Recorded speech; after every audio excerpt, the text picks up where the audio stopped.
Isa na namang unit ng yung Aerox version 1. Kapares to nung issue nung una ko in-upload. Magkaiba pala kasi wala Aero 37. Problema nung bigla na namang tumataas.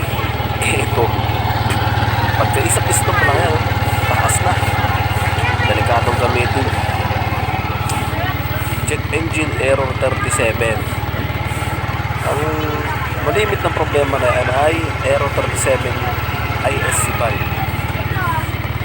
Kailangan na i-calibrate yan. Aerox version 1, tuturo ko sa inyo yung pagka-calibrate ng ISC ng Aerox version 1. Ito, tayo mo, plus na pihitin mo na sagad pabalik. Tapos ang pagka-calibrate naman, pihitin mo pa bukas ng 6 half rotation. 6 half rotation.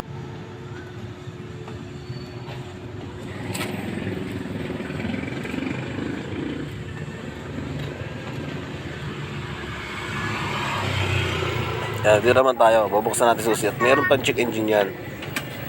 Babaguhin naman natin yung minor niya kasi sinagad dyan sa kabila naayos na natin sa dating timpla. Yan, punta tayo dun sa minor. Pipitin lamang natin pabalik para sa tamang minor tapos biglang mawawala na yung check engine yan. Pipitin lang natin na wait.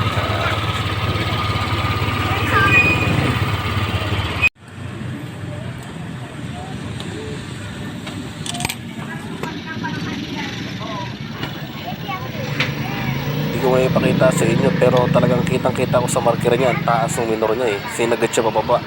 Para lang daw ba hindi siya mamatayan.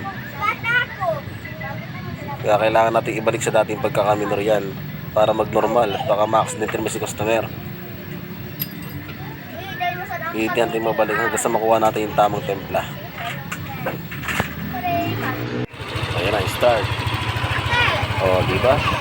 Parang magic lang, no? Check natin, check engine kung meron pa. Yun, wala na rin. Patay natin yung susi. Then, start ulit natin kung may lalabas pa. O, wala. Start, buddy. Okay.